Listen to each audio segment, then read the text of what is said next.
First off, thanks for coming back on. You're a repeat guest on the podcast, so that's fun.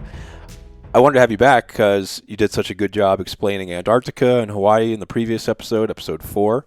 And I heard you recently went on a silent retreat.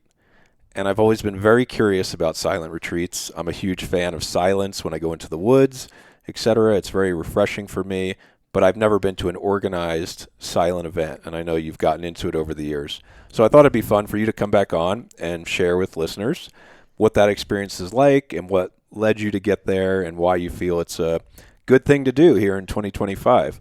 So we can go back as far as you want and just maybe introduce how you got into this practice and what made you want to go on the trip and where you went and all that good stuff. Yeah, absolutely. Well, thanks for having me back on the show. It's a pleasure to be here and to share with you and everybody in your audience.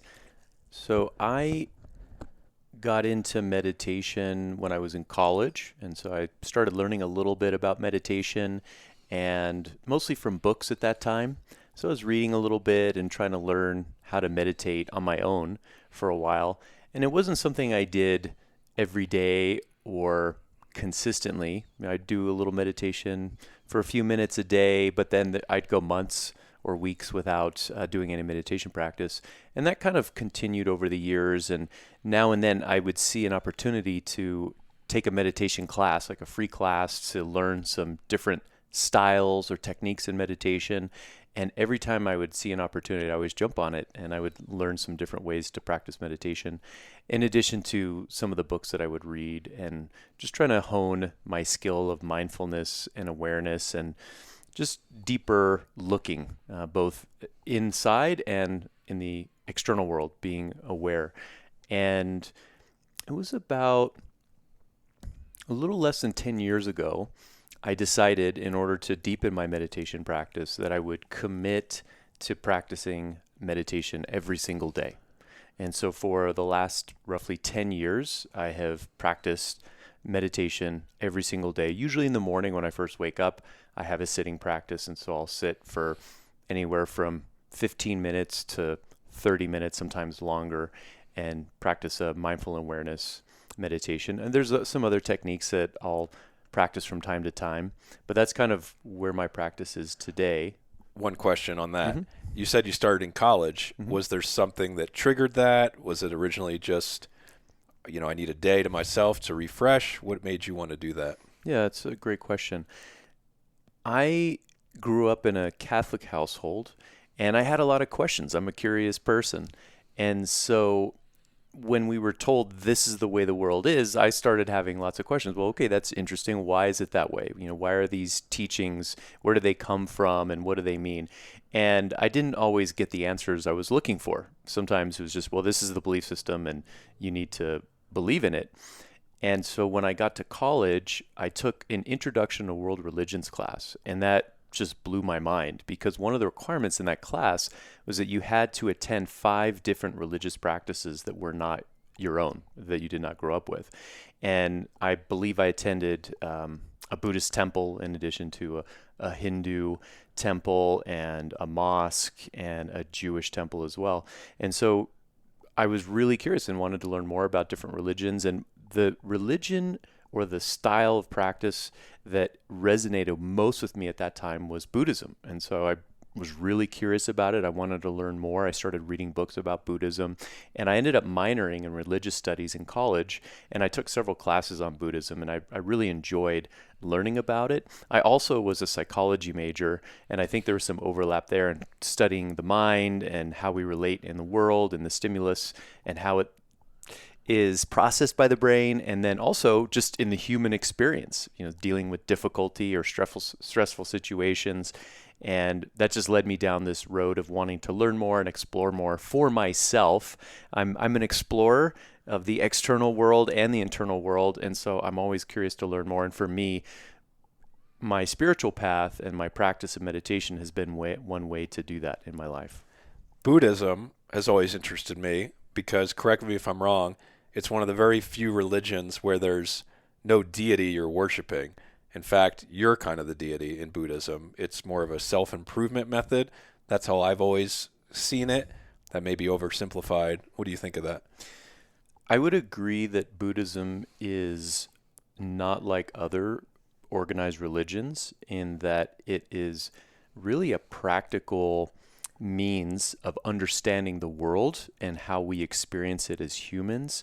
And it's very pragmatic in its approach of breaking down the sensual stimuli that we take in through the six sense doors, the five senses, and then the mind, and really trying to understand where the difficulty or challenges of the human experience come from. And, the Buddha taught in the first noble truth of the Four Truths that there is suffering in life. A lot of people get that wrong in that they say life is suffering. That's not what the Buddha was pointing towards. The Buddha was saying that in the human experience, there is suffering that exists. There is pain. There is sickness. There is craving. That's not happening all the time, but it is part of the human experience. And so when we can start to understand what that means at an intellectual level and then notice it in our own lived experience, then we can start to work with that in a way that it doesn't have a grip on us and we're at the whims of the external world or what's happening to us. Because when we're not conscious of those things, just think about, actually I heard a story once that when Bill Clinton was president and he was meeting another head of state, he would often ask as soon as they would greet each other, "Have you eaten? Have you slept?" And if they hadn't eaten or hadn't had a good rest, they said, "Well, why don't we schedule our meeting for later and take some time to rest and get something to eat?" Because he understood that if you're not resourced or nourished in that moment, it's going to affect your performance and your ability to have some important discussions. And so the application of Buddhist understanding in the world is really a practical approach to helping us to move through the world more easily and peacefully. Do you remember what originally grabbed you about that? Was it something in your life, or it was quite a contrary to your Catholic upbringing? Yeah, I don't remember if there was a specific thing, but I think the core distinction was in the faith I was raised in. It was basically taught to me, this is the way it is, and you have to believe it. Whereas for Buddhism, one thing I love about the Buddha is he teaches, don't take it from me, see for yourself. Take these teachings and go out in the world and see if it's true or not.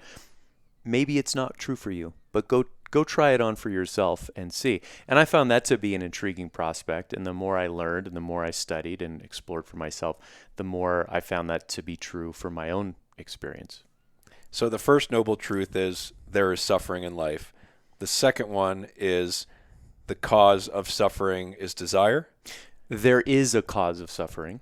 And that cause is attachment, and that can come in the form of desire and craving, so wanting things. The extreme version of this is greed. But even at the simplest level, and we'll talk about retreat practice later, you really start to notice some of your impulses, like, oh, I'm getting hungry. And that's not necessarily bad. But sometimes when people are stressed or they're having other challenges in their life, they might overeat because they're trying to soothe something in them. But it starts with that craving to alleviate the pain or suffering or whatever is going on in their life. So attachment, there's both the craving and kind of drawing towards, and then the opposite, which is trying to avoid, which is called aversion. So trying to stay away from things or avoid things or suppress things that are difficult or unpleasant.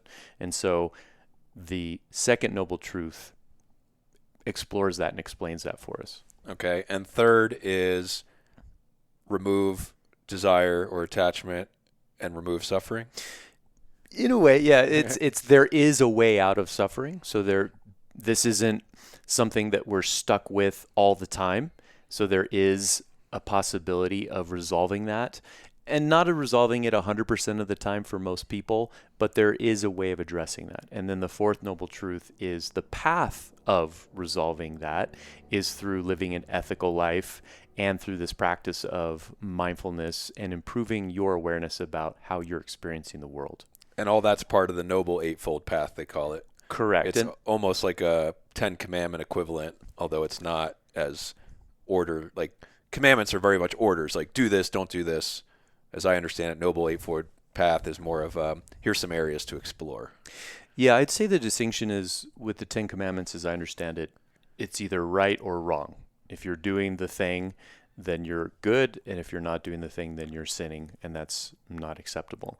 The Eightfold Path is more 8 approaches to living an ethical life. And so it's not a good or bad. It's, if you want to improve your experience in the world to live more easefully and peacefully, that can be through right action, right speech, and then Buddhist teachings kind of explore each of those areas. What does right speech mean? What does right livelihood mean? What does right mindfulness mean? And when it says right, it's not that there's a right and a wrong, but this is a pathway that you can explore to live more ethically and leading to more peace and ease.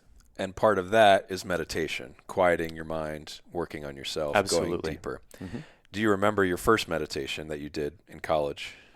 I don't remember the very first time ever, but I do remember one of the early practices that I did was I would light a little tea light candle, and I would do a visualization practice where I would just stare at that candle. I allow my eyes to kind of unfocus a little bit, and I would just tune into the micro movements of that flame and just be with that flame for 10 minutes or so.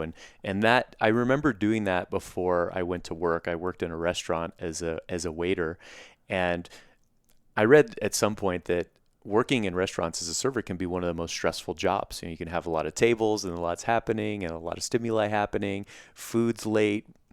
You got to collect the bills.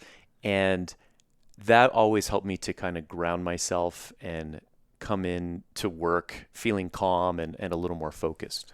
I've done the stare at the candle meditation, and I agree. It's very nice for beginners, too, because it gives you something to focus on. You don't have to close your eyes and really, I feel like closing the eyes really puts you in a whole nother level of like trying to focus. If you have a visual thing you can just stare at, and every time I look into a campfire, I think about that meditation where it just kind of gives you something to visualize and look at, and your mind can be released.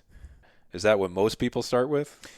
I probably not. I think most people think, so what you were describing, using the candle, or most people use the breath in some form, that's the primary object of meditation. And I think most people think that meditation is closing your eyes, focusing on the breath, and then not having any thoughts. And the truth is that even the most skilled meditation masters and teachers, they still have thoughts arise. And I think in our culture too, where we often strive to achieve and to be good at something, people often feel if there's thoughts arising, I'm screwing this up. I'm not a good meditator. Oh, I can't meditate. All these thoughts go crazy.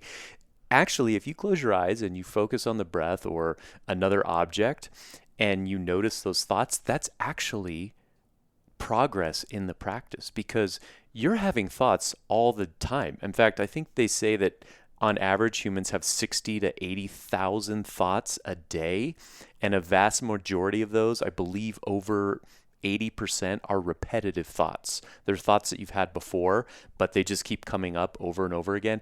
We're not even aware of that. We're swimming in the stream, not even aware that we're in the water of all these thoughts, right? And so when you slow down and you begin a meditation practice with a primary object, whether it's a candle or focusing on the breath or a sound, then you start noticing those thoughts, and that's actually progress in the practice. That shows that you're becoming more aware of how your mind is functioning. And at that point, you're supposed to just let it go? Yeah, so supposed is an interesting word, right? How do you get better at meditation? It's like, because there's no right and wrong, right? It's just a practice you're doing. You just hit the nail on the head. The word is practice. Right? So the more often you practice and the longer duration you practice, your concentration improves, your ability to settle down and relax and to allow those thoughts to come and go. And not that you're doing it right if you get to that point, but it becomes easier to do.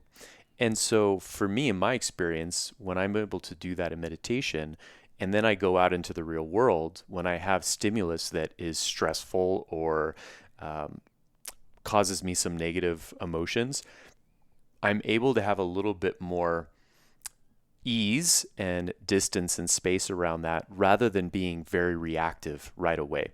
And some people have the misnomer that you might lose your edge. High performers are fearful that, well, if I meditate and I'm more peaceful and easeful in the world, I'm not going to be on it. And that's just simply not true. It actually, you become more focused and more efficient at whatever you're doing. And there have been some scientific studies that have borne this out over time, and it's a really powerful practice. Tell us about your trip. This wasn't the first meditation retreat you've been on. You've been on many, so maybe take us back to where you decided to go on your first one, etc. Yeah, so I just was reflecting before this conversation on some of my retreat experiences, and I've done at least 8 multi-day residential retreats totaling over 50 days. So I've spent over 50 days from the time you wake up until the time you go to bed, all day, every day in silent meditation practice. Wow. Yeah. That's a lot of days. It is. And, it's interesting because I find that when I'm on a multi-day retreat, and now for me, if it needs to be at least 7 days, because I found that I need 3 or 4 days just to settle in, just to kind of get the hang of the practice. Because in our normal lives, there's so much stimulation all the time. We're thinking about to-do lists and what's coming up on the calendar, and I need to call that person back. And so for me, I need at least 3 or 4 days for that stuff to settle. And if you imagine like a little pond that's muddy, having that practice all day, every day allows kind of that mud to settle, and then the stillness and clearness of the pond to begin to appear. And then you can begin working with that. And that's when the subconscious starts to become more conscious, I guess, and you start noticing things in the meditation practice. But we can get into that later. You asked about my first retreat and how I got into it. I knew that I wanted to deepen my meditation practice, and I felt at times with a daily practice, 15 to 20 minutes, for me, it can feel a little stale. And I just had the idea and things that I'd read and people I'd spoken to that going on a multi-day retreat where you're dedicated to the practice will actually help you to deepen your practice when you come back to the cushion at home. I heard a teacher once say that practicing every day is like brushing your teeth, right? You brush your teeth, you want to have good oral hygiene, but then you still need to go to the dentist at least twice a year for a deep cleaning and an exam. And that's kind of like meditation retreat practice, where you have more dedicated time to slow down and be with that practice. And then it kind of reinforces and enhances your daily practice. That's been my experience anyway.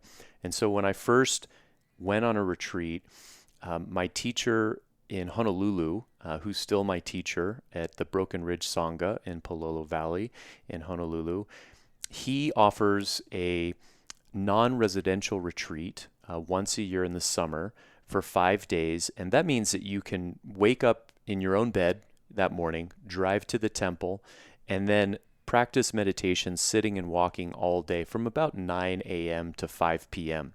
And then you go home and you get some rest, you eat dinner, and you come back and do it again. That's called a commuter retreat. And for me, that was great because it was kind of dipping my toe in the water and getting a flavor for what sitting and walking practice is like every day. And anyone who's thinking about going on a longer retreat, I'd highly recommend it. There are a lot of one-day retreats or sometimes a weekend-long retreat that you can go as a beginner and just dip your toe in the water and get a feel for what an all-day practice looks like. And then that makes your transition to a multi-day retreat longer.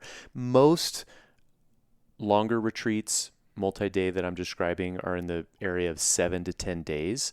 And while you certainly could just dive in with a 7 or 10-day retreat, certainly could do that, I think you'd find it to be really challenging. Whereas if you have done some one-day retreats or a weekend retreat, you kind of know what the structure of the practice is like, and you have the basic instructions. And then when you go on a longer retreat, it's a lot more easeful. And so that's what I did. And then my first retreat was 9 days with 2 outstanding teachers who I'm really grateful for, Stephen Smith and Michelle McDonald, and the Pololo Zen Center in Honolulu. They no longer offer that retreat, but it was a really powerful experience for me. And after that, I made a commitment to myself that I wanted to, at a minimum, do one long retreat a year to continue deepening my practice and refreshing myself, because I go back out into the world, and that some of that bliss and joy and goodness of the practice, the merit, we sometimes say in Buddhist terminology, it starts to kind of wither over time. And you still have your daily practice, but when you go on retreat, you really have time to build that up, and it's really a wonderful thing, or it can be a wonderful thing. How do you prepare? I mean, just a one-day retreat sounds very challenging. If you've only sat for 30 minutes a day, all of a sudden now you're going to an 8-hour attempt. Talk us through what that day actually looks like. Are you just in a room and it's just like good luck for 9 hours, or is there rotations and guidance? And how do you prepare? I mean, I don't think I could sit cross-legged for 9 hours, for example. Yeah, you hit on something really important, which is your physical ability to practice all day. And for most people, they're not naturally able to just do that right out of the gate, right? Even someone who is fit and healthy, even sitting in a chair, it may sound strange to your listeners, but if you just sit in a chair for hours, it actually will start to feel sore, and you feel achy. You want to get up and move around. And so the practice, and just to be clear for everyone who's listening, the style of meditation practice we're talking about is called Vipassana meditation, which is about, this is the original teachings that the Buddha taught nearly 3,000 years ago in the Theravada tradition, which means the original kind of core teachings of the Buddha.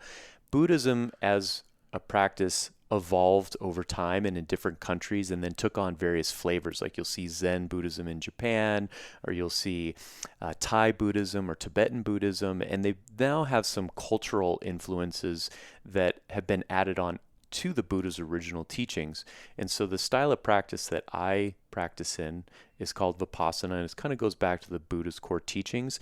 And most of all the retreats that I'm going to talk about here are in that style of practice, which primarily came to us through some meditation masters in Burma.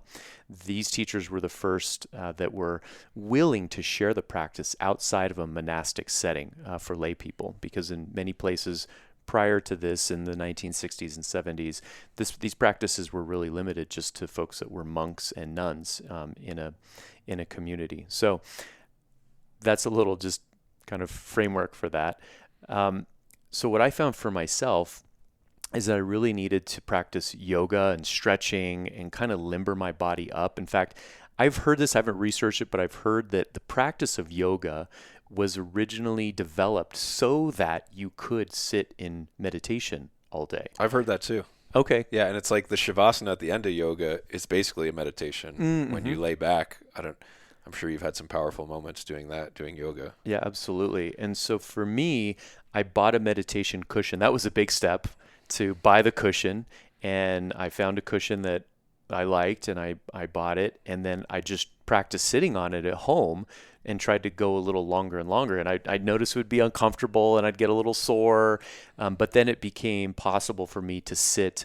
And when we're talking about these retreats, typically the structure is, in most places, about a 45-minute sit, and then the bell will ring, and then there'll be a walking period. In most places, it's a walking period of 45 minutes. So you'll walk, and that also allows the body to limber up. And just to be clear, the walking meditation is still a form of meditation, and the teachers that I've sat with have all emphasized that the walking is just as important as the sitting. And then it enhances the sitting, because when you come back to sitting, you're still kind of carrying forward that meditative practice. And when you're walking, you're noticing every muscle and piece of your body as it's touching the ground and moving forward. And then you might notice some sounds, or you feel the breeze on your skin. And so that's all part of the practice, and they work together to kind of enhance your mindfulness and awareness. And so how do you prepare for a retreat? I would say get a cushion or a chair. There's a few different ways that people like to sit. I like sitting on a cushion on the floor. Some people use a bench. I also have a bench, so it folds out, and that way it takes some of the pressure off of your knees, I believe. And so some people prefer to sit that way, and some people sit in chairs. So most of the retreats I've been to, there are usually chairs in the back or on the sides, and these are just a regular standard chair. And for some people, especially if they have physical mobility issues or injuries that prevent them from sitting on the floor, then chairs are perfectly acceptable. And so to practice, I'd say, try sitting at home for longer and longer periods of time.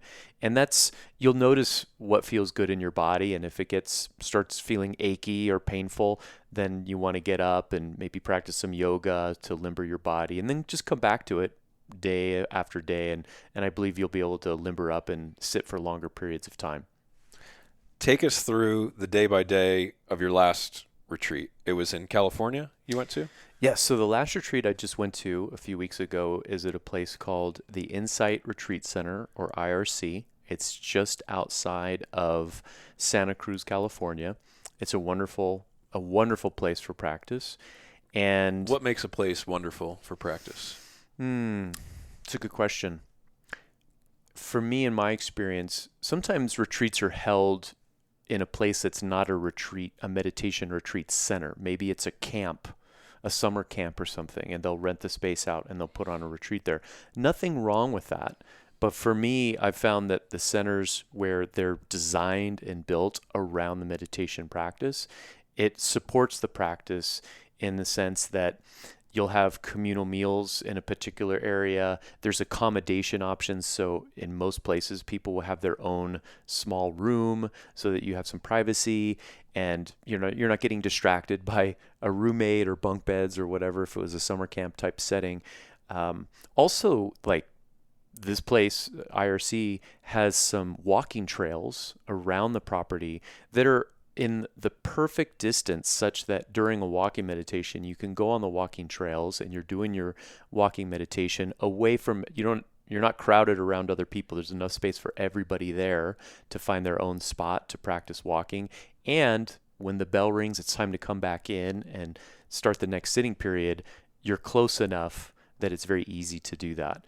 And just the whole structure of the facility and the property is set up for this style of practice, and it makes it very, very easy to settle into.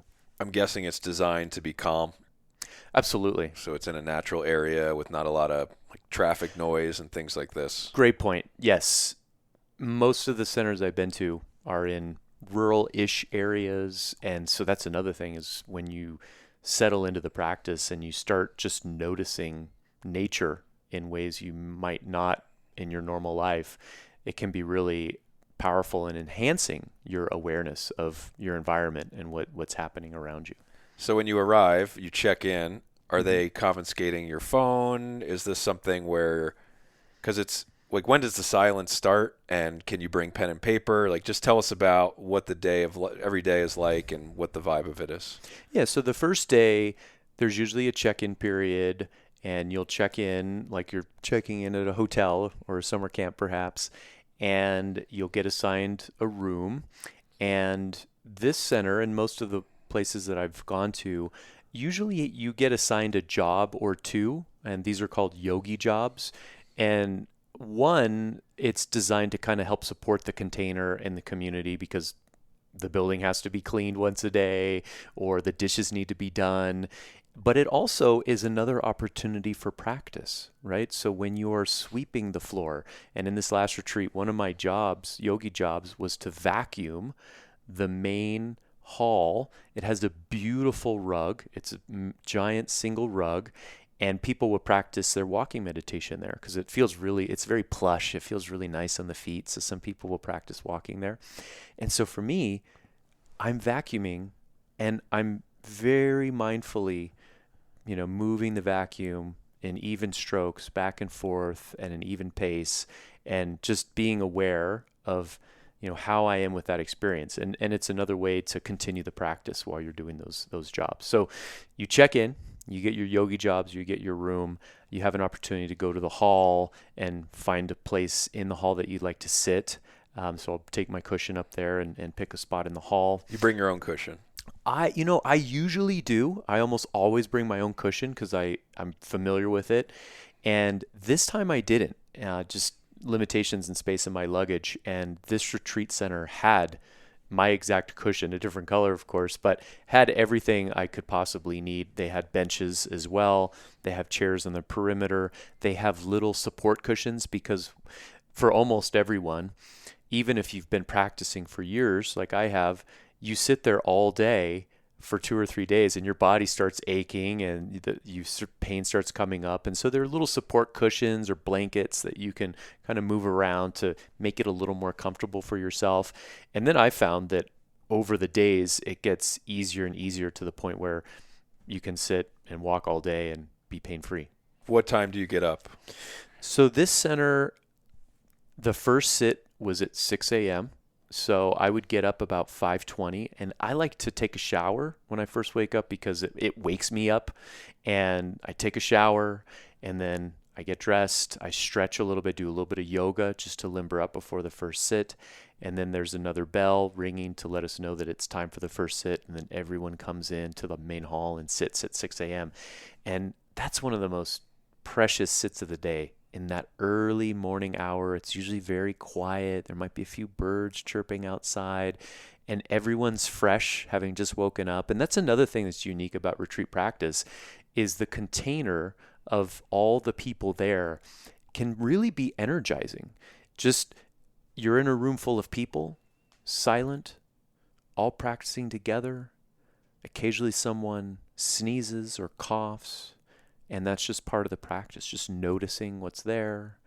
And sometimes I know for me, if I'm struggling, like maybe I'm having some knee pain or I'm just feeling kind of tired and not feeling like motivated to continue, or oh, there's another sit and I'm feeling a little tired, groggy in the afternoon, I'll see everyone else coming in and sitting and practicing, and it spurs me on. It really inspires me. And so that's one part of the practice that's really neat about retreat practice. And so that there's a morning sit, and then after that, in this case, we would then do our yogi jobs. We would clean the center and then have a breakfast period. And then after breakfast, there's a little bit of a rest period. Well, what do you eat for brekkie? So this center, and most centers will have like hot oatmeal. They had some hot stewed dates and lemons. Oranges with the dates that people would put on their oatmeal with some raisins and pecans and other seeds. There's yogurt as well, sometimes other fresh fruits to include with your breakfast. And it's kind of buffet style. So you go through one at a time through the buffet and just kind of pick out what looks good to you and then go find a place to sit, whether it's inside or outside. I like to sit outside and just like breathing in the fresh air. And in this particular center, there's some redwood trees in the front, and they're resident woodpeckers that live there. So as I'm having my breakfast and drinking a little bit of coffee, I watch the woodpeckers and just notice the sounds of the world waking up. Do they let you have coffee?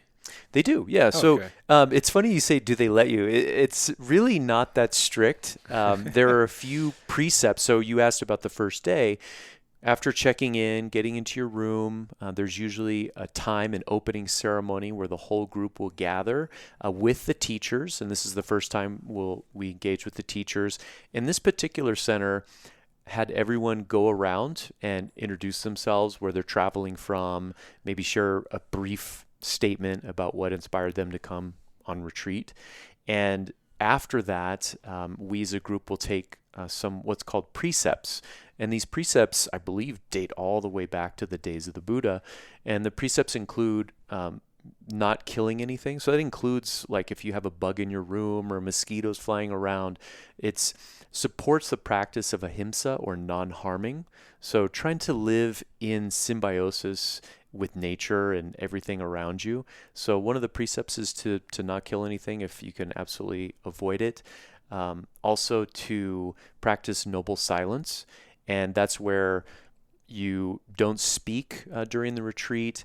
You're encouraged not to even make eye contact with people. And that may sound weird to someone on the outside, but if your practice is going really well and your mind is calming down, and like that mud in the pool is kind of drifting down and you're becoming clearer, and then someone makes eye contact with you and they have a wild gaze in their eyes, you're going to go, what was that all about? What were they trying to tell me something? Even without uttering a word, it can stir up all this thinking.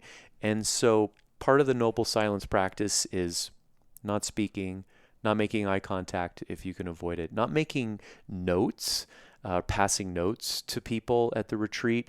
There's a message board. So if you need support, like there was a retreat I was on, I started getting a sore throat and I was worried I was going to get sick. And so I wrote a note to the manager of the retreat and said, hey, I'm worried I might be getting sick. Do you have any medicine for sore throats? And he returned a note and provided some medicine with me, and I was fine after that. So there's a few like practical reasons you might need to communicate with the teacher or with the manager of the retreat, and that's an example. And then on the course of a retreat, like a 7-day or 10-day retreat, you'll usually have 2 interviews with the teacher or teachers, and that's an opportunity not to just say hi and catch up, but to share, how is the practice going? What questions do you have? Are there areas that you're struggling with and you might need some support? And then the teachers are there to help you through that. And those interviews are usually 15 to 20 minutes. So that is the one time on the course of the retreat where you will actually say something. I'm curious what the reasons people say when they go around to talk about why they're there. Do you remember what some of the most common responses are? Are most people there to simply further an interest in their practice, or are they responding to some stimuli on the outside world that they're trying to get clarity about? Great question. So this retreat that I just went on was a metta retreat. So most retreats have a theme. The practice of sitting and walking is mostly the same, but this practice of metta is about cultivating loving kindness. And so over the course of the week, the teachers in the morning have a period where they will give a little bit of a instruction. And so on this retreat, we practiced each day how to deepen, kind of cultivate a more loving heart that we can then direct out first to ourselves and then also to other people in the world, our loved ones, strangers, and maybe even people that we have challenges with. And so the whole week we explored that from different perspectives through the instruction. And so on the opening day, when we went around and introduced ourselves, people spoke to what brought them to this particular retreat. And I recall someone saying that they hadn't really practiced metta ever, and they wanted to see what it was about. And so they wanted to just commit to several days of exploring this practice more deeply, or since they hadn't done it before. And for me, I have practiced metta for years, and I've even done a metta retreat before with one of these teachers, Nikki Mergafore. She's wonderful. And for me, I wanted to deepen that, and I wanted to explore it from new perspectives, because at home, when I practice metta, I don't do it every day, but occasionally I'll practice metta for my morning practice. It can get a little stale for me because I feel like I'm doing the same thing over and over. But when I'm on retreat, oh, wow, we're going to try working with it in this way, or we're going to try this new way of practice, cultivating loving kindness. And for me, that just really enriches the practice for me and nourishes my own practice when I go home. But I thought the point was not to think about anything. It was to just see your thoughts and then disregard them. But it sounds like you guys are thinking about something when you're sitting. There's an intention of sorts. Right. So I wouldn't say the goal is to not think about anything, because like I said earlier, even masters of meditation, thoughts arise. It's a human function for thoughts to arise, just like for you to take your next breath. Whether you realize it or not, your body is sending those signals to pump your heart and for you to continue breathing. And so pure insight practice, where you're cultivating mindful awareness, you're right. You're really just trying to notice all of the stimulation that may be coming through the 6 sense doors, the 5 senses that you know of, and thoughts that arise. So just become really tuned in and dialed into that. And that enhances your concentration. Metta practice is kind of a offshoot of that practice where you can take that concentration and then direct it towards cultivating a more loving heart. And it's a really beautiful practice because as you do it, you start with people that you already know and love and care about. And when you think about them, wow, it can be really powerful, and just realizing the depth of your care and affection for people that you know in your life, and then realize that you have this in you wherever you go at any time. And then through this practice, you can tap into it more deeply. And then when even your loved ones drive you crazy, because that happens sometimes, right? You can approach them in that relationship with more kindness and generosity. And it doesn't mean you don't get upset. It doesn't mean that you're completely unfettered at all times, but it creates some space for you to be less reactive and more kind, compassionate, loving. And then if you can do that with your loved ones, you can carry that out into other relationships in the world or other interactions you have with people. What are some hurdles that you approach or you see people approaching on these retreats? Sitting for 7 days seems like a challenge. Do people hit some major blocks where they're like, I can't do this anymore, or I got to talk to someone? There's so many factors of the sitting and the silence, and I feel like it could be very difficult. You're absolutely right. In fact, I don't want to gloss over the fact that a lot of difficulty comes up when you're in practice. I mean, when you're not talking to anyone. And so when something comes up and it's disturbing or you're uncomfortable, you don't have anyone to vent to, right? Yeah. So part of the practice is dealing with what arises, what is arising, and noticing it. And for me, I have had a lot of challenges with physical pain while sitting. And I just tried to grit my teeth and grind it out. And I did that for several of my early retreats. And to the point where, the pain, the goal in some ways is to not move. You want to be aware of it, and it can even sharpen your concentration. So when you're, rather than in some cases, imagine after you eat a big meal, you feel kind of sluggish. That happens on retreat as well. You'll eat a lunch, usually is the biggest meal of the day. In the afternoon, you're feeling a little sluggish, your body's digesting, your concentration gets foggy or fuzzy. Some people nod off momentarily and then come back to the practice. Whereas when you're having that physical pain, sometimes it can be an aid in the sense of, wow, I can't fall asleep in this moment because my knee is killing me or my ankle's killing me. And I tried to work with it as best I could and just grit it out. And then I spoke to one of my teachers and I said, hey, is this normal? Is it normal to have this much pain on like day 10? And she said, no, it's not normal. Like you have to change your posture, And I really appreciated that because I thought I needed to just. I'm noticing it. Yeah, exactly. Maybe if I'm just with it and I don't move, it'll go away. But I thought I don't want to avoid it. I'm not trying to get away from it. And so that actually gave me permission to experiment with some different postures. So now when I go on retreat, I sit on the cushion as my core practice, but I always have a bench next to me because if my knees and ankles start to hurt after sitting for a few days, I'll just switch to the bench. And that alleviates that pain and allows me to kind of refresh my body. And so there's that, certainly. So there's the physical aspect of just, going through it. And also I found that after sleeping, like late in the day, in the evening, usually the last sit is around 9 or 10 o'clock. And if you're feeling great about your practice and you want to keep going, and I've done this before, everyone else goes to bed, or most people do. And then you just feel like staying up and continuing the practice as long as you can. And that can be a really rich time at night when everything's quiet and dark outside and maybe you hear the crickets chirping. And so I've done that. But on this last retreat, my body was feeling a little achy and tired after sitting and walking all day.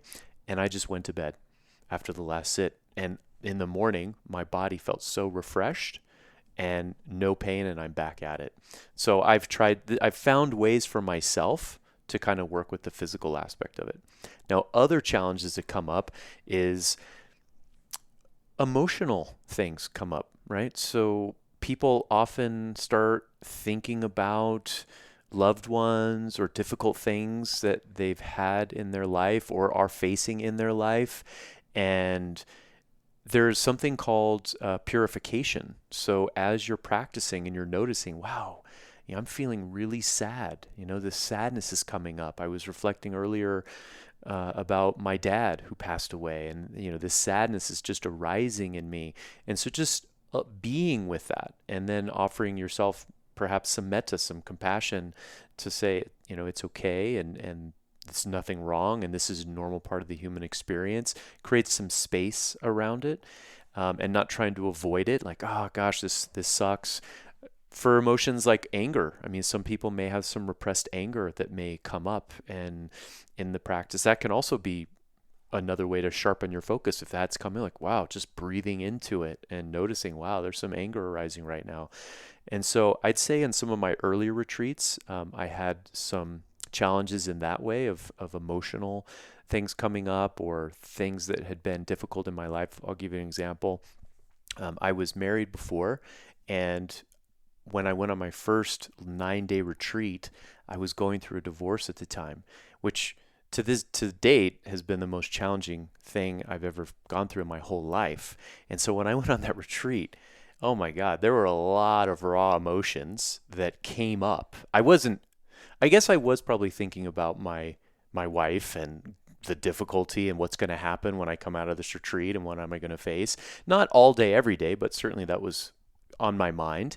And then just through the sitting practice, just noticing, feeling in the body, tension or tightness or stress or grief coming up, and then working through that. And it was interesting because at the end of that retreat, I remember feeling so blissful and so joyful. And I asked the teachers after the Noble Silence ended, I said, is this normal? Or is this just a fruit of the practice? And they smiled and said, well, when someone's, going through some things and they're also committed to the practice in this way, it sounds like you have been, it can be a fruit of the practice. Not everyone experiences this on every retreat, but it certainly can happen. And then the teacher said, enjoy it while it lasts before you go back to your regular life. But yeah, that certainly can come up for people as well. And when you asked what are people's intentions, on that first day, no one really wants to bare their soul, but you get a sense that sometimes people are struggling with some pretty heavy things. And sometimes they'll mention, hey, my mother just passed away and it was really difficult. And, now I'm here and I just want to focus on this time to heal and work through the practice. So those are some of the things that people deal with on retreat. It's really interesting. I'd like to continue to talk about it because as an East Coast, I grew up on the East Coast. I'm always thinking like, okay, problem, fix it, action, take action against something, meet it head on. But the idea of meditation is sort of not being passive, but it's more of like, okay, don't do anything. Just sit about it, think on it, be it with yourself about it. Like, don't react to it necessarily. Don't get out there. And you talk about these fruits, and I was asking about the hurdles before, which I think are very obvious. The physical and the lack of emotional support from the outside with the silence. Talk about these fruits. You mentioned, at the end of the day, I just want to stay up and keep meditating. Like, what are you experiencing in that moment that is so enriching you where, you're struggling with this thing with your divorce, but then all of a sudden you're like, oh, I don't want to go to bed. I'm just reached a point where I'm loving it. Like, what is that thoughts and lovingness coming into? Can you it might be hard to describe, but if you could a little bit try. Yeah, great question. The best way I can describe it is just peace and ease and just feeling good, just feeling grateful. And in that first retreat in particular, one thing I loved about that venue is the sitting hall was surrounded by screens, and it was in the back of Palolo Valley. And so at night sometimes you could hear rain coming down the valley. And so it would start up at the top of the ko'olaus, and you could hear it starting to come as it's coming in, and you can hear it coming closer, and you're just sitting there meditating in the hall, right? And then you feel a little bit of a breeze moving through the room, and it's like this electricity in the air. And then when the rain would hit the roof of the retreat center, would finally move over there, there's this cacophony of sound, and then you hear the rain dripping down the gutters onto the ground and hitting rocks, and it's just like this electrifying, beautiful event in nature. And I'm just there to witness it and be with it. And it's so inspiring. And I feel so grateful to be alive in that moment. And then the rain moves off down the valley. And then the peace descends again. And then the crickets start chirping again. And you can hear a few drips outside from the rain coming off of the roof. And it just feels so amazing. Whereas if I was in my normal life, I'd be like, well, time to do the dishes. I would go on to the next thing, or I got to get ready for work tomorrow, or, whatever I would be doing. I'm just doing versus just being with. And when you mentioned wanting to take action and get things done, nothing wrong with that. We have to take action and do things in life. Through this practice, I think it allows you to be more focused when you do take action, and take that action more easily, so there's not so much tension around it. You might not realize it, but maybe you have to do something challenging or difficult in your work life, or have a difficult conversation with a loved one, and we don't realize it, but maybe we're holding tension in our neck or in our back or in our gut, especially if we're having to have this difficult conversation.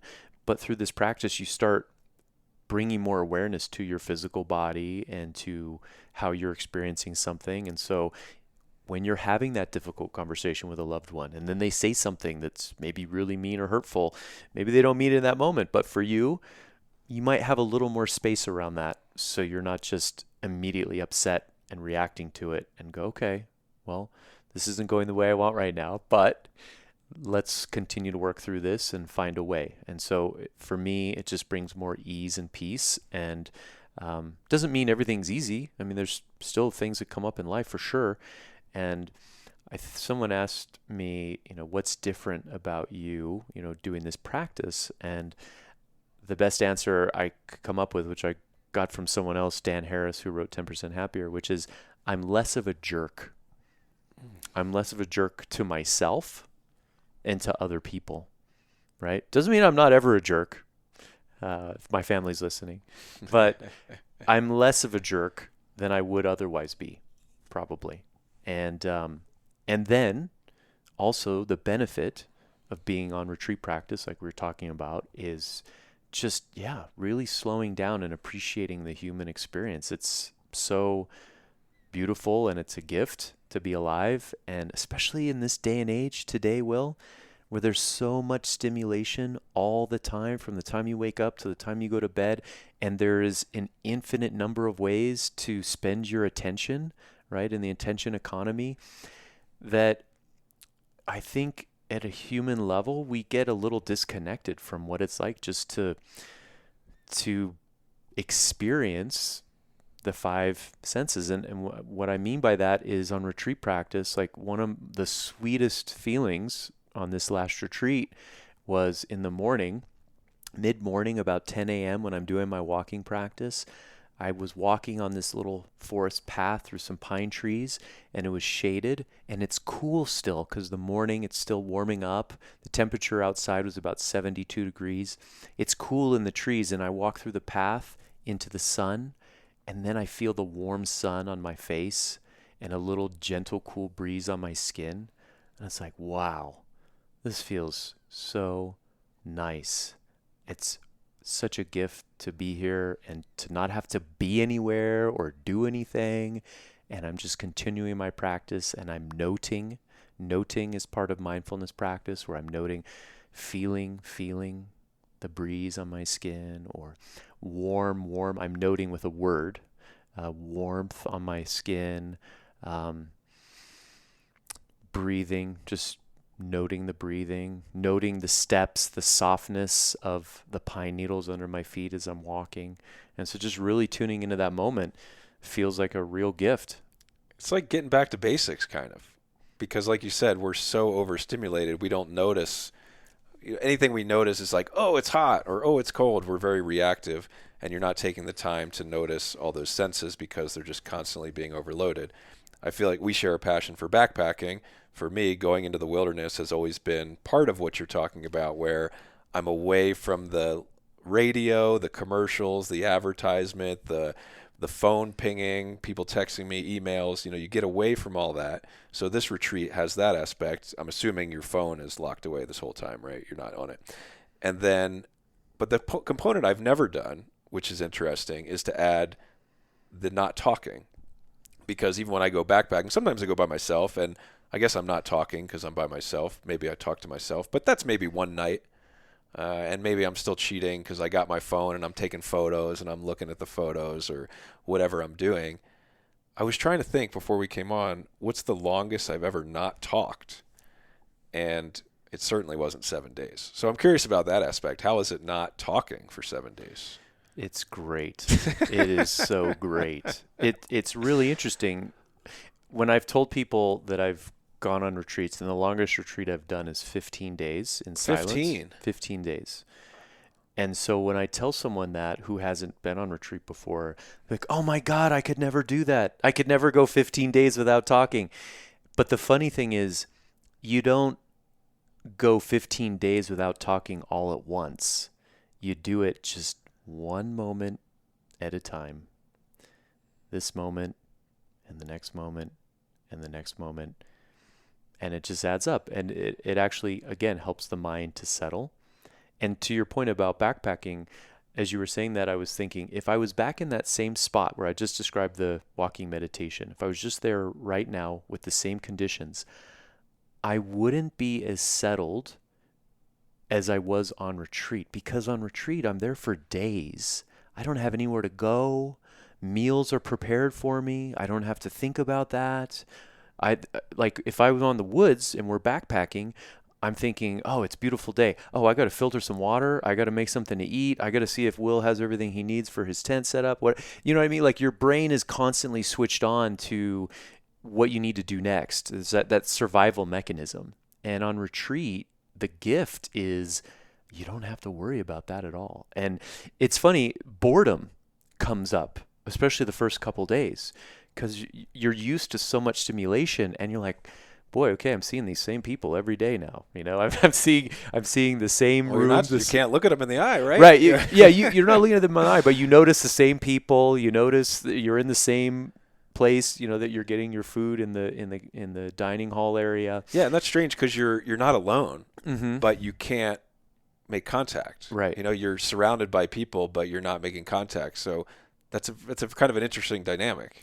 It's so nice because you don't have to pay attention to any social cues at all, right? Whereas we don't realize it, but if there's another person walking in the room where we are, even if they're a stranger to us, we kind of feel an obligation to look up or maybe, wave or excuse me, trying to get out of their way.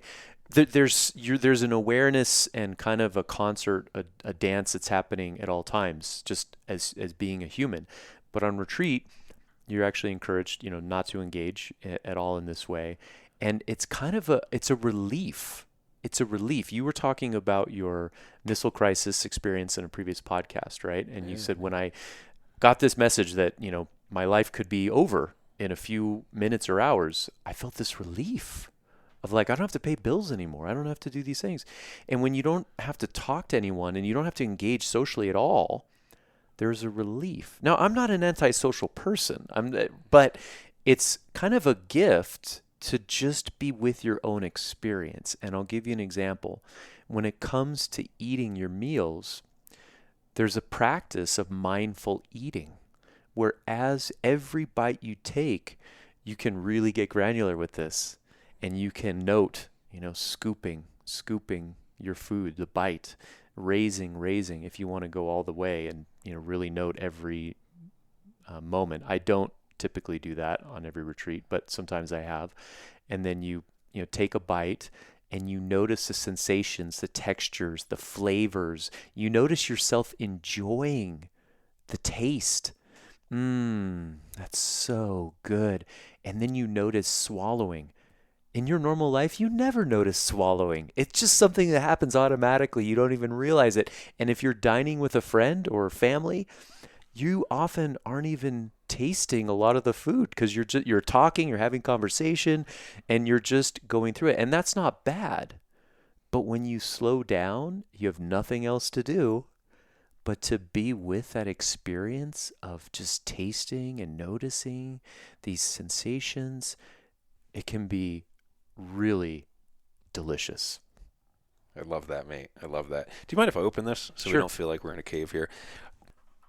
You keep mentioning noticing, and what you just said there stuck out to me. Notice yourself enjoying. It's almost like you're setting up there are two entities. There is somebody who's eating the food and then somebody noticing that person eating the food. Is there something to that, or is it just a vocabulary issue? No, there is something to that, and you're spot on. So as you deepen in your concentration and your mindful awareness, even noting is a practice. It's pointing to the thing, but it's not the thing, right? So if I say table and I point to this table, that word or even that thought is not the thing. And so if I'm noticing the texture, crunchy, that's a word. It's a thought formation that's kind of pointing to the experience of that sensation. And so what's powerful about this is when we encounter suffering, difficulty, stress, we can create some awareness around it. So for example, when I'm driving and if someone cuts me off on the road and I feel my chest clench up and I grip the steering wheel a little tighter and I feel a little frustrated in that moment, I might note frustration is arising or impatience is arising. Now I have to slam on the brakes and watch out for this person. And kind of creating that space between you and that experience allows you to disassociate, not just push it away, but you're not identified with it. And that's one of the core principles in Buddhism, which is non-self. And it's a complex concept, but when we're not mindful and that person cuts you off, it's like, oh, that guy just cut me off. They're a terrible person and I'm here and what are they thinking? And that's all suffering, right? That's you suffering in the moment. And that person never knows that you're suffering in your car and getting frustrated and cursing at them, but you're suffering. And so you have a choice. And the Buddha talks about two arrows. The first arrow is the thing that happens to you. It's the person cutting you off. And the second arrow is the suffering that you create in your reaction to it. Oh gosh, I can't believe this person. I'm trying to get somewhere and they just ruined my day, right? And I'm sure you've met people who you say, hey, how's your day going? Like, oh my gosh, you wouldn't believe what happened this morning. And then they tell you all about how horrible their day has been to this point. They're carrying that second arrow around everywhere they go. And then they're re-injuring themselves. They're perpetuating that suffering by telling the story again and again, right? And so, not that it's bad, but I don't know about you, but Kind of unnecessary. it's unnecessary. It's totally unnecessary because you're creating it. No one else is. That person is long gone on the freeway. That happened 2 hours ago. Why are we still talking about it, right? So that's where the noticing, crunchy, tasting, noticing, swallowing, it's enhancing that clarity of awareness that you can then bring to other areas of your life. And it's most important in our relationships, right? You're talking to your mom and she's saying something and she's upset with you. And it's like, okay, part of me wants to argue back in this moment, but I realize that's just going to frustrate her and we're not going to have a productive conversation. So let me take a mindful breath. Okay. I'm listening. I'm hearing you. Okay. And then what's a more skillful, that's a word we use in practice, what's a more skillful way to respond rather than your default non-thoughtful way of responding, right? I love it. I was just thinking about when I'm at the airport, a lot of times I'll catch myself in a rush, and I don't really do that much meditation. I have tried it before and I've gone through spurts, but reading a little bit about Buddhism and even just trying it once, what you're saying resonates with me in terms of just being aware. So often when I'm rushing through somewhere, I'll notice that I'm doing it. I'm almost like running over the guy in front of me trying to get off the jet bridge. Like, why is this guy walking right down the middle of the jetway? Like, move to the side. Why aren't you letting me through? And then I'll just laugh and I'll be like, oh, Will is upset. Will's getting frustrated. And I'll kind of talk about myself in third person. And that just stops me and makes me laugh a little bit. And I'm like, okay, man, just chill out. You're going to get off the plane. You're fine. Or, I'm just hustling to get to a gate or something. I'm like, Will is pretty stressed right now. He's huffing it. And it just always makes me laugh at myself and take a step back. And I'm like, okay, that's the space I need between getting caught up in it and just fueling it the whole way onto the plane. Once I get down, being like, oh my God, still feeling that vibration when you sit down. It's like, no, Will's getting upset. Here he goes. I just make fun of myself. And it's kind of a nice tool. Absolutely. I agree 100%. I love that example. And the next time you notice that, I invite you to notice what's your body feeling like. Your body's probably like tense, like ready to fight almost, right? Because you're in this mode of frustration and this person's cutting you off. And so then when you notice that, you can take a deep, mindful breath, and it actually calms your nervous system, right? So it doesn't make that person go away or behave any different, but it allows you to just be a little more easeful in that moment with yourself. And then to take it a step further with like a metta, loving kindness perspective, my teacher, Nikki Murgafori, who I mentioned earlier, she has a really wonderful saying, and she'll say, "It's okay, sweetheart." And it's funny because after the retreat and we shared our thoughts, there was a guy in the retreat, and he said, when I heard Nikki say, "It's okay, sweetheart," he's like, I am never saying that to myself. But then as the retreat wore on and he worked with it a little more, he's like, well, maybe I'll try that a little bit. He's like, wow, this actually feels really, really nice, right? And so just imagine that shift in the moment from being frustrated and aggravated to taking a deep breath. It's okay, sweetheart. I'm just trying to get to where I'm going and have a nice trip. Huge shift. Huge. In a matter of moments. Yeah. Compassion for yourself too, Mm-hmm. which is nice. So what is it like? I mean, I know how I feel when I return from a couple days in the woods with just less stimulation, and I come back and it's hard sometimes. It was overwhelming when I come back. I turn on my phone. I'm like, oh my God, how am I going to do all this? And just feeling that vibration of everyday life. So what's it like after 15 days, no stimulation, no talking, no responsibilities? Coming back must be kind of probably one of the biggest parts of the experience. You're absolutely right. It's funny that you asked that because we didn't talk about this before, but you're 100% correct in that. So coming off retreat, the first retreat I did 9 days, I felt like it was a bit of an out-of-body experience. Like when the noble silence was over and people came up and just started talking and socializing, I was like, what is happening? Because it was so much stimulation from 0 to 100.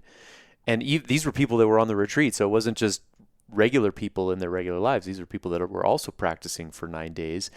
And then I remember driving home, and I hadn't driven in 9 days, and I just felt like my senses were so heightened. And I remember going home and doing laundry and folding the laundry, and it felt like an out-of-body experience. And one of my teachers said, you have to be very careful about reintegration after retreat, because you can be very raw, especially if you've been dealing with some difficult emotions. And so on my 15-day retreat that we mentioned, I had zero integration. Most of these retreats, there's a bit of a ceremony at the end where everyone will have a chance to say a few words in front of the group. And it can feel jarring, but it's actually meant to ease your transition to when you leave the retreat center and you start interacting with people regularly. So it's like, okay, you've already spoken to a couple people and you're kind of warming up, right? But that 15-day retreat, the retreat was still going on when I left. It was actually a 30-day retreat, and I got special permission to just do 15. I wasn't ready to do 30 days. And so I left on my own, and I had no ceremony like that to speak to a few folks. And I was taking the train up to San Francisco from the retreat center, and I turned on my phone, and I looked at the news, and a mass shooting had just happened in New Zealand. That was the main headline that day. And it just hit me like a gut punch. Like it just felt like I was feeling all this bliss and joy and love for the world. Literally, I was just like on high, feeling great. And then I read that, and it felt like I'd just gotten stabbed in the stomach with a knife. And like, oh my God, this is horrible. It really hit me. And then I saw my brother later that day, and he was like, "What's it like? How does it feel?" And I was kind of felt at a loss for words. I still wasn't ready to articulate what the experience was like. I was still processing. And so that first day or two is really important to be very easeful about kind of gradually warming up, not going right to work the next day, not jumping into any commitments, not visiting with a bunch of friends. And now I always schedule a day after the retreat where I just go to a hotel room by myself and I relax, and then I'll go get something to eat, a healthy, nutritious meal. And I'm kind of interacting a little bit in public, but not having any long conversations with anyone. And then it just allows me to kind of more easily transition in life rather than that example. And so, yeah, it's just really important. That's like the worst thing. I can't even imagine. It was really Talk rough. about a buzzkill. Yeah. But then I also feel I have some experiences of joy where my brother in that particular example, I started sharing with him some of the experiences I had on retreat, and the joy started coming out. I'm start laughing uncontrollably, tears coming out of my eyes, and he's like, "Dude, that sounds great, man." I mean, he didn't know what to make of it, but for me, it just cultivating that over many days, and then it just bubbles up sometimes after the retreat. And then as the days get further and further away from the retreat ending, it kind of diminishes. And that's a natural part of the process. It's kind of weird, right? To think about, okay, I'm on this, like, I feel so good. And then I come back to the real world and now I don't feel good anymore. It's kind of sad. Well, it's interesting because we want to be mindful that we don't get attached to that feeling, right? I know my first retreat, when I came out of it, and I mentioned I had all this joy and bliss, and I asked the teachers about it. When I went on my next retreat, I was hoping for that. I wanted some more of that. And instead, I got a lot of physical pain on that retreat over 15 days. It was like day 14 before I could sit without pain. Wow. And now in hindsight, I realize I probably could have changed my posture and tried out some different things, but I was really trying to just push through it, And so, yeah, I think it's okay to just be with what's there, but not get so attached to it. And in the Bhagavad Gita, Krishna and Arjuna have this conversation, and one of the main precepts, one of the main instructions is not to be attached to the fruits, right? If you get too attached to the good things, you're going to create a new form of suffering. Because if you're not experiencing that joy and bliss, you're upset. You're like, what's going on? I'm sitting here all day, every day for 8 days now, and I'm not experiencing that joy and bliss. And then it kind of becomes counterproductive, right, to the practice. It's like if you create something and it doesn't go viral, then you forget how much fun you had creating it. You're just attached to that outcome or something like this. Exactly. Yeah. That's wild. The attraction for me, a lot of it is attracting, but it's just having someone cook for you, that idea of no responsibility, I think really allows you to settle in. And yes, that's a little unrealistic. So coming back to the real world, it makes sense that you're getting that responsibility back. So that's just life. We got to feed and clothe ourselves and stuff. But that idea where it takes off the pressure of that responsibility and that having to perform tasks for yourself outside of your yogi cleaning tasks, sounds really nice. If that sounds nice to someone who doesn't have a meditation practice, what advice would you give them? Who should consider going on one of these? And do you need to really have a good base before you go? Yeah, some great questions. So, first of all, I think anyone would benefit from going on a retreat where you turn your phone off for 7 days or 10 days, where you don't speak. And again, it's kind of not that speaking's bad, but just allow yourself to rest, relax, not have any of that social obligations, and to eat some healthy meals and just be in a naturally beautiful place. Even if you weren't even doing meditation, if you just did all that with no meditation, it would be an amazing gift to yourself to do that. Then you add in the meditation practice, and this is where it gets juicy, right? Where you really start to tune into your experience, and maybe some difficult things are coming up physically or emotionally, and that's okay, because then you can re-enter the world more resourced, more nourished, better able to deal with things. So if someone's thinking about it, I'd recommend working on their daily practice, getting a cushion or finding a way to be able to sit comfortably for 45 days. Try to find a day-long retreat or a weekend retreat. There are a lot of Zoom retreats these days, so you can do retreats virtually. Personally, that's not for me. Zoom meditation They retreat? do Zoom. It started during the pandemic when you couldn't go to retreat centers, and so people who still wanted to practice, and a lot of people had time on their hands during the pandemic, they would started doing virtual retreats. For me, you can't replicate the experience of being in a supportive, nourishing place where the food's being provided. And personally, I like traveling somewhere else that's not my home, where I'm in a new environment, and it's kind of interesting for me to look at the trees and nature and, take in what this environment has to offer. It's kind of neat to experience that. And I'm just completely disconnected from my regular life, right? And so I really enjoy that part of the practice. So one of the things that my teacher advised, and I advise to anybody, is to look for a retreat that has teachers, because in the Western tradition of this style of practice, Vipassana meditation retreats, they're led by teachers that in most cases are very well trained. If you go to some of these retreat centers that I'll mention here in a bit, excellent teachers, but you may find that some teachers resonate more with you than others. And so you might listen to some of their Dharma talks where they're talking about the Buddhist teachings and maybe offering their contemporary perspectives on it. Or maybe they have some recorded meditations that you really like. Insight Timer is a big one where people will go on and listen to recorded meditations. Dharma Seed is an excellent resource for recorded Dharma talks. And so you can go on there and listen to various teachers. And so my teacher said, go for the teacher. Find the teacher that you really connect with or feel like you can learn from, and then see if you can find a retreat where they're teaching and then go there. Something we haven't mentioned as part of the daily schedule is on all of these retreats, there's typically an hour-long Dharma talk. Typically happens in the evening. So you've been sitting and walking all day, sitting and walking, sitting and walking. You have your meal periods. And then in the evening, the teacher will offer a Dharma talk.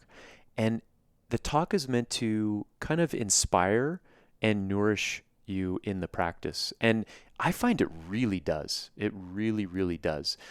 Some people like to go off to Thailand or other places to have a retreat there. And I'm not sure if the Western kind of perspective is incorporated. I haven't done any retreats outside the U.S., so I can't speak to that.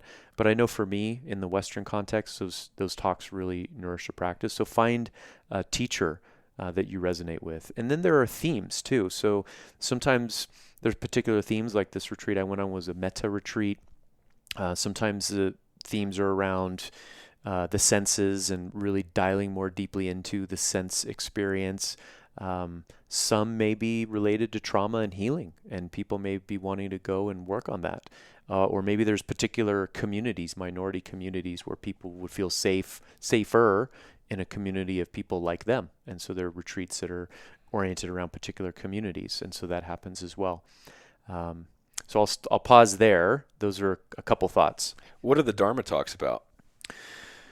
Yeah. So sometimes they're an extrapolation on the Buddha's teachings. So, the Buddha taught about non-self, for example. And so what does that mean? What does that mean for you and me? And what does that how do we experience that in modern life?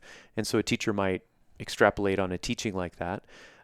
Oftentimes on retreat, the talks are related to the retreat theme that is being offered that week.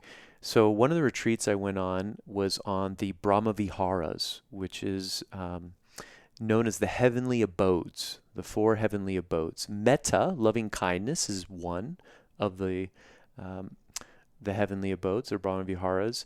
Another one is compassion. Another is sympathetic joy. And then the fourth is equanimity. So on that particular retreat, we spent a day on each, and the teachers gave us some instructions in the morning of how to practice with sympathetic joy, how to practice with equanimity. And then the talks in the evenings took it further of sharing examples of what that looks like in the real world. And for me, I find that really inspiring and nourishing in support of the practice. Okay, so for Buddhism and meditation, what's the goal? Because in Catholicism, it's to get to heaven. That's how the metaphor goes. For Buddhism, the words I've always heard is to become enlightened or enlightenment. So can you kind of describe what that is and if that's correct, like, is that the goal? Yeah, that's interesting. So I would say Buddhism inherently is goal-less, because if we have a goal, not that goals are bad, but having a goal, like you just articulated, would be like having an attachment to an outcome, like wanting this outcome to happen. And in the practice, being too attached to something is a form of suffering. It creates suffering on the way to get there. If that's going to happen, you're so attached to this idea, wrapped up in it. Anything that is not that, by definition, is less than and is a problem. And so it's like reaching out to grasp something, and in the process of reaching out to grasp it, it's actually, you're pushing it further out in front of you.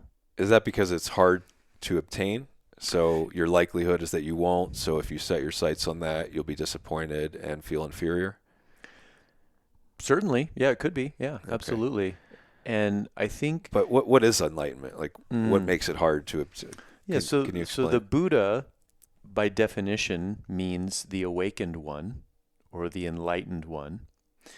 And enlightenment is a realization. So it's not a goal that you've passed the finish line and made it, but it's something that can spontaneously occur with years of practice, dedicated meditation practice. Following some of these instructions and precepts, someone can reach enlightenment. And there are people living today that have attained enlightenment in the same way that the Buddha achieved, in fact, discovered enlightenment. To the best of our knowledge, the Buddha, 2,700 years ago, was the first person ever to discover enlightenment, the actual change in the brain that results in a way of relating to the human condition that is free of suffering in the way we define it, of being attached, craving, desire, and aversion, avoiding difficulty. Okay, so yeah, accomplishing all that would be very difficult. But you say there are people who do that. Have you met them? I believe I have. And I say I believe I have because no one I've met that I believe has reached this attainment would proclaim this. Because proclaiming it, if you have reached this level, is almost an egoistic declaration of, I've achieved, I've attained this thing. And it's antithetical to the realization of enlightenment.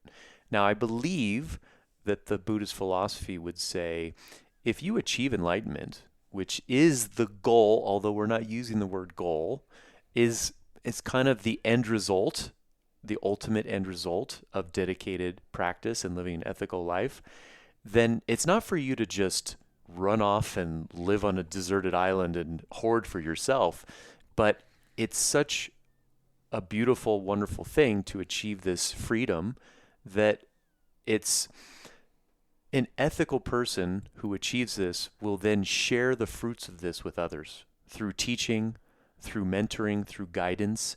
And I have met some teachers who I know have been dedicated to the practice for many years, and the way they conduct themselves, the way the deep understanding and insights they have about the practice. And you can share one little tidbit about the way your meditation practice is going.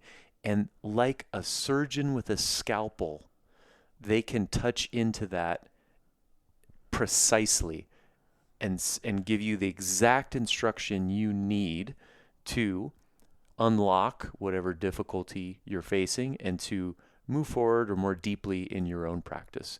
And it's an amazing thing when I've witnessed that. And I've known a number of teachers that I believe have achieved that.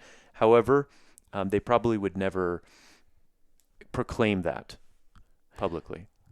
Basically, it would be like living in a state of constant gratitude, of not being moved by your emotions, and discovering a deeper knowledge that you're then able to pass on.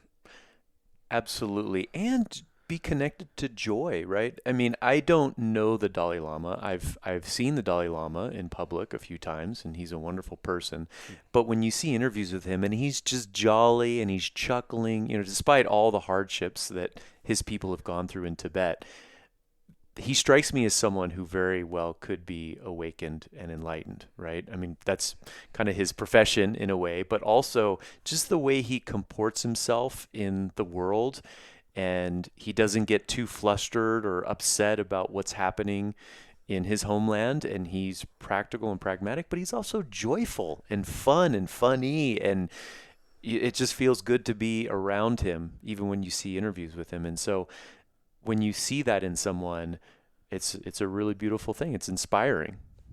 I feel like if someone had the goal of being enlightened and they didn't get there, they can still make a lot of positive changes in their life. Like the progress could still be made. Absolutely. And not getting there sounds like it's a failing, when in reality, just putting your life into motion of deepening your loving heart and compassionate presence as a person and trying to live an ethical life. Absolutely. Just think if 1% of the world did that, Yeah, right? It's self-improvement. Absolutely. Yeah, Absolutely. Whereas most other religions, there are rules that they recommend people live by, or maybe they're bad if they don't follow certain rules. But I mean, this is a very practical approach to not only living more easily and peacefully for yourself, but also living in a way that is nourishing to the world, the community, others, people in the world, and gives back in a way. And that also is connected to the concept of dana that we discussed earlier in terms of generosity. You were telling me earlier that this was scientifically proven, this brain change. Can you tell us about that? Yes. So the Buddha lived approximately 2,700 years ago, and he's the first person that we know on record to have discovered the experience of enlightenment or awakening. And then for the next several decades of his life, he taught and he, in detail, described the psychology of the mind, how the human experience is, and the six sense doors. He described all this in his discourses, his teachings that were recorded in the suttas. And then these teachings were passed down over almost 3,000 years. And today, neuroscientists are confirming what the Buddha taught in the brains of long-term meditators, usually monastic people, so monks and nuns that have been dedicated to the practice over long periods of time, but also people, I believe, who are not ordained in this way, but have continued in the practice for many years. They've actually found changes in the brain that are different than the average person, to confirm these changes in the psychology, the way the mind functions, and the people have had this experience. So there's a book, I think it's called The Science of Enlightenment, actually, that details some of this research and shows the differences. Do you know a lot? What's the book about Buddha's beginnings? I think it's his name. Oh, I got to look it up now, man. Siddhartha. Have you read Siddhartha? By Herman Hesse. Yeah. Have you read that? Is that I'm curious about Buddha as a person. I read Siddhartha, the book I read, that seemed more of like a fable kind of telling of how Buddha Yes, came. that's my He understanding. was like, being tempted in the garden by Kamala and all that stuff. I was just curious if you knew like the historical figure was. The one thing I can comment on is I believe he attained enlightenment in his 30s or maybe early 40s, and he lived to be in his early 80s. So there were decades where he was able to teach and share what the experience of enlightenment is and to pass on and kind of more deeply explore the territory and then convey that in his teachings. Well, that's crazy that the science backs up this kind of, and that's why I kind of think about Buddhism less of a religion and more of like a method, I guess. I Yeah. keep saying self-improvement, but it's also just like training your mind to think a certain way. And by studying the Eightfold Path, like right livelihood, like think about what you do for work. Think about how that impacts, like what's the company you work for doing? Like just being aware of that, even if it's like, okay, you don't have to run off and quit your job tomorrow. But a lot of the teachings are just about looking at yourself and what you're doing and how those actions are affecting others. I think that's just so healthy. And I agree. And it's not about whether what you're doing is right or wrong. Like everyone's like, oh, you're sinning. You're doing the wrong thing. But is what you're doing in line with living a mindful, ethical, loving life that is going to create more freedom and ease for you. And the more freedom and ease that you have, the more freedom and ease you can offer to others around you. So would you consider yourself a Buddhist? Absolutely. You would? Okay. Yeah.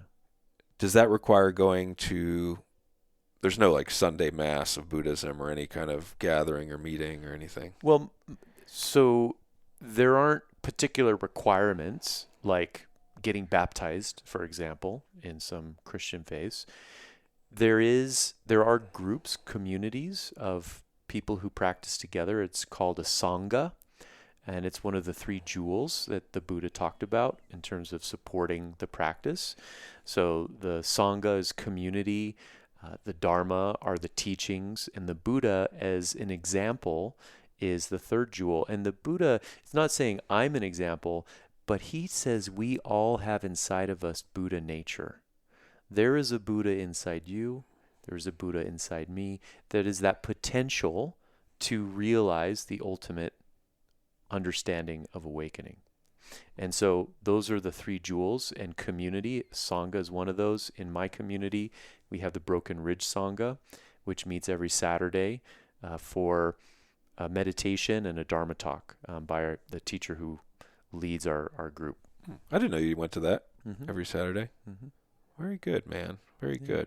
There's one more thing I want to share, and that is this concept of enlightenment or awakening is somewhat controversial, especially in the West, because for most of history, this practice was really done behind closed doors by ordained monks and nuns and wasn't necessarily shared with lay people, to my knowledge, over close to 3,000 years. It's only in the last 50 to 60 years that these practices of deepening meditation have become available to the public, to mainstream. And there are some early American teachers who went to Asia and learned from some of the Burmese masters. Mahasi Sayadaw is one of those teachers that believed that more people should have access to these teachings and to the ultimate awakening potential. And so this is kind of a new thing that people that aren't ordained have access to in terms of the practices. Why is it so guarded? I don't think it was meant to be exclusive, but I know that in some communities in Asia, dedicating your life to the spiritual path through Buddhist teachings and practice is kind of seen as like a special calling. And so the community will support, like for example, in Thailand, it's considered to be very respectable to be able to go and commit your life to the spiritual path and deepening your practice. And the community will support the local monks and nuns with donations and often food. In fact, one of the practices is the monks in Thailand will go around with a bowl and people will literally give them food from their home into the bowl, and that's what they eat each day. And it's a practice of humility, of I'm literally asking for your generosity to support me in my practice of reaching ultimate awakening. And there's an idea called merit, which is when someone in our community achieves this awakening, we all benefit because it supports higher consciousness and awareness in that person, and then everyone they come into contact with, and maybe they're going to inspire someone else to go and deepen their practice. And so it's kind of this cascading effect that is beneficial. And what I wanted to say is, in the West, we're so goal oriented, which is how this segment started, that wanting that outcome and being attached to that outcome actually creates some problems, right? It makes it less likely that you'll achieve that realization. But two, people get into what's called striving, and they're striving for something, to get something. And that's kind of antithetical to the whole process of just deepening in the practice and enhancing your loving heart, if you will. And so most meditation teachers in the West don't talk about enlightenment in an open way because they don't want to encourage people to get attached to this idea. They want to encourage them to come with a wholesome intent of deepening their practice and becoming more mindful and more loving. And if you continue in that way and just continue deepening, maybe you'll reach ultimate awakening, which would be great. But if that's what you come in the door looking for, then you're probably most definitely not going to get that. Well, and it's already self-defeating because the idea is to not be attached to outcomes, but you're coming in with an attachment to outcomes. Correct. So it just wouldn't make sense. Exactly. Totally. Love it. Well, my goal of this conversation was to give people an overview of what it's like to go to the retreat, some of the challenges and benefits of them. Am I missing anything? Is there anything you feel would be good to add? Yeah, there's a couple things that I wanted to share. First of all, the food is usually vegetarian or vegan. It's meant to accommodate all dietary preferences, and if people have specific dietary preferences, they usually factor that in. So there's some gluten-free options here and that sort of thing. And the food's usually really good, which is great for mindful eating. Like, wow, this is great food, and it's nourishing for the practice. Another thing is the cost of the retreat. Normally there's a registration fee, and the fee just covers the basics. So the cost of the food, the cost of electricity and cleaning products for the center, what are just the very basics. And then the teachers offer the teachings openly, and there's no charge up front for those teachings. And it's a practice that the Buddha taught called dana, of offering the teachings from a place of generosity, and teachers are prohibited from charging for these teachings, because if people are going around charging for the Buddha's teachings, just imagine how corrupted the teachings could become, right? If people were making a living of taking the Buddha's teachings and then repackaging it and selling it. And so the teachers in these style of retreats offer the teachings at no expense. Now, as part of dana, when it gets to the end of the retreat, the teachers will often share a little talk about what dana is, the practice of generosity.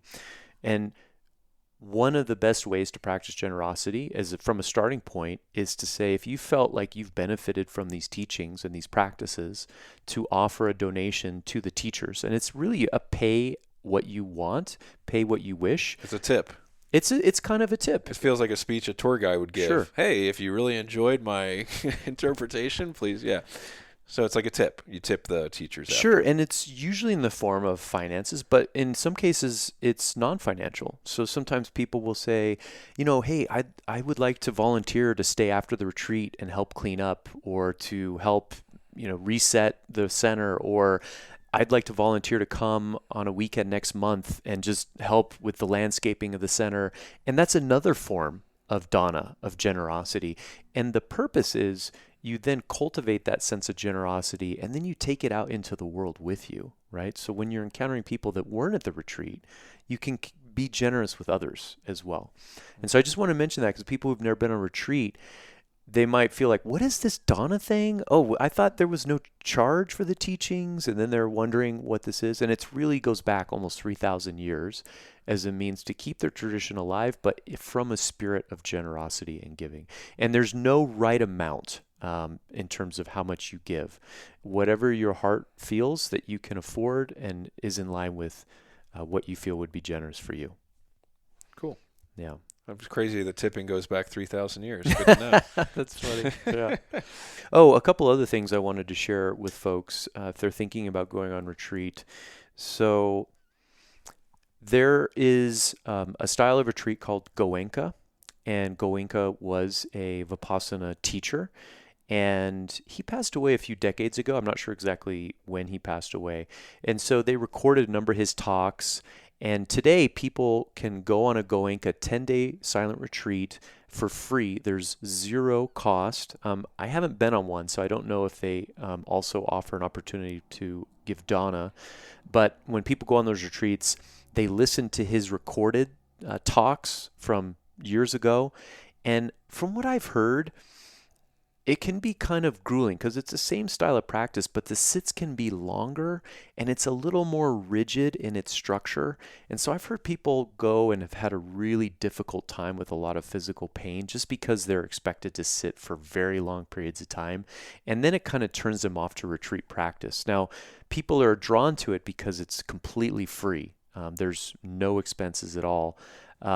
But I would recommend maybe looking at some other retreat centers rather than going to retreats. That's my personal bias. You're sitting for what, 45 minutes at a time? Then you get up and Correct. walk. Okay. I believe, I could be wrong, but I believe Goenka retreats have sits up to 2 hours. Ooh. And I've heard people just say, man, it was so grueling and I don't know if I could ever do that again. And then they kind of talk themselves into doing it and going again. And it also becomes almost like a point of pride of like, I survived this 10-day ordeal. Like sitting through it like you did. Yeah, but I think it becomes counterproductive at a certain point where one, could harm yourself. I mean, you could injure yourself. And two, it kind of defeats the practice of enhancing your mindful awareness if you're just in so much pain the whole time. So that's my personal bias.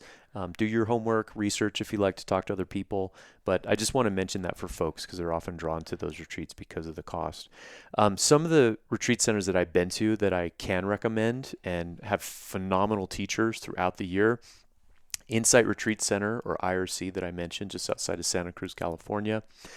One of the best retreat centers I've ever been to, especially for beginners, is called Spirit Rock. And Spirit Rock is about 45 minutes north of San Francisco. They have some outstanding teachers there throughout the year. I think they have a retreat going almost every day of the year. And so a really wonderful retreat center there. Great food. Cloud Mountain is another great retreat center up in, it's almost like a cloud forest in Washington State, halfway between Portland and Seattle. That's another wonderful retreat center. Tathagata Meditation Center, or TMC, is in San Jose, California, and that is run by Burmese monks, and it's a little stricter. You wake up and start sits earlier. I believe 5 a.m. the sits start. The sits and walks are 1 hour each, so that was challenging for me to adjust to, but it was pretty hardcore folks who were practicing there. So if you're very serious about the practice, TMC can be a great place, directly following the tradition of Mahasi Sayadaw from Burma. And then there's the Insight Meditation Center, or IMS. I haven't been there myself. It's in Western Massachusetts, and it's the sister property of Spirit Rock. And so the original American teachers that went to Asia and brought these teachings back to America set up Spirit Rock and IMS, and both have outstanding teachers year-round. So those are some retreat centers that I recommend for folks. And then I just would advise, if someone wants to go on retreat, just trust the process, the structure, the teachers. One of the things that comes up in the practice is doubt. And I've been on multiple retreats, and this last retreat I went on a few weeks ago, the first couple days I was feeling achy and a little bored, and I was like, should I even be here? Maybe I've taken this retreat thing too far. Maybe I need to take a break for a while. And by the end of the retreat, I'm really glad that I was there. It turned into a really beautiful retreat, but it took me several days to really settle in, and that doubt will arise. And so I just advise folks to trust the process and then plan your reintegration carefully. Just be very, very gentle with yourself and try not to commit to too much. Try to give yourself an easeful reintegration so you're not too raw. Those are some of the main things I'd recommend for folks. Well, thank you for all your wonderful insight, man. I really appreciate it. Maybe we can just leave it with this. I feel like meditation and some of these Eastern traditions have been becoming more popular and more quote unquote mainstream. We have meditation apps now, these retreat centers, you just mentioned, and a lot of them, they're popping up more and more. Do you feel that's true? And if so, just do you feel this has been like a benefit for the West to take some of these traditions? And is there anything in our Western tradition that's similar to this? I think it's certain. I honestly, I'm not sure because I have kind of practiced this style, Vipassana insight meditation, which is a Buddhist practice, exclusively in various settings. I don't know how much broader or bigger retreat centers are becoming, but I wouldn't be surprised. I think as a culture, there's a hunger for connecting on a spiritual level with that part of ourselves. And I think in the world we live in, where there's so much hyperstimulation, a lot of people feel less and less connected to other people, to our communities, to maybe our spiritual side. So I totally believe that's probably happening. Yeah, I think it's definitely happening. I feel like every time I turn around, hear people talking about it or mentioning this idea of mindfulness, mindful travel becoming a very trendy thing. You and I have discussed that offline in the past, how that can be a little bit of a buzzword, mindful travel and stuff. So I think it's good. Anything that helps you be a little more self-aware and just a little more in tune with yourself. And look at you, buddy, how zen you are right now. Maybe it's the sunset.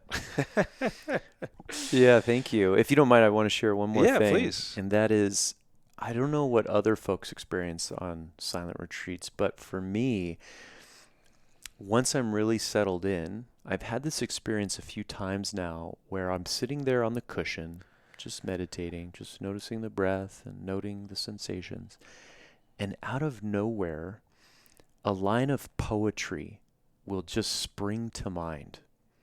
And so on the last retreat, not the most immediate, but the one before that, it was on the last day of the retreat. I was sitting on the cushion, the final sit of the retreat, and this line just popped into mind, which was, if your mind isn't clouded by unnecessary things.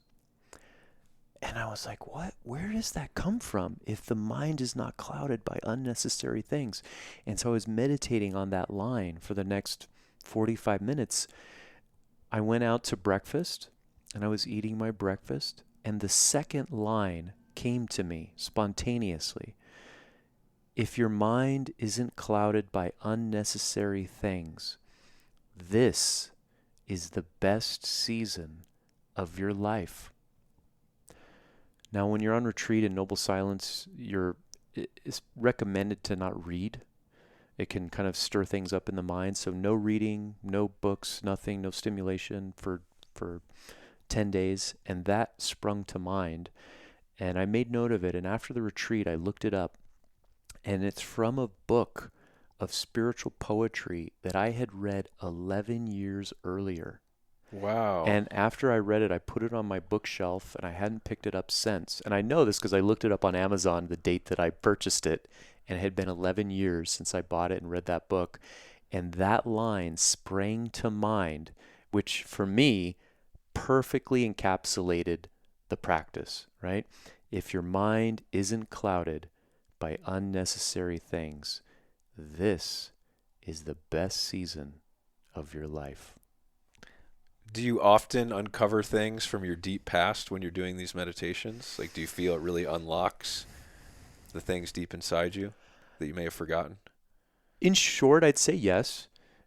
I wouldn't say that I'm ruminating on all these memories from the past. That hasn't been my experience, but it definitely has unlocked some things for me. Probably the biggest thing is my relationship to my now former wife, where my first retreat, we were going through a divorce and I had a lot of difficult emotions. And after working with the practice and also metta, so loving kindness for myself, for her, allowed me to just appreciate her as a person who wants to be happy, just like you or me or anybody else. And it allowed me to, it completely transformed my relationship to her after our marriage ended. And now we're friends.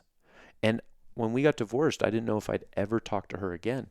But now we're friends. We connect occasionally, and there's no hard feelings there. And that's, for me, one of the greatest gifts of the practice, just allowing me to work through that process. And then my dad got ill a few years ago, was diagnosed with cancer.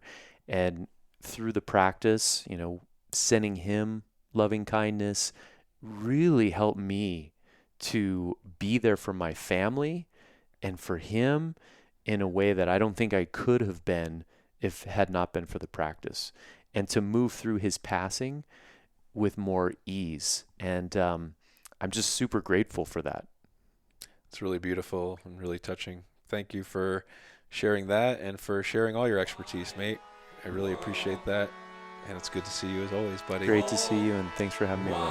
Now we can go look at this beautiful sunset.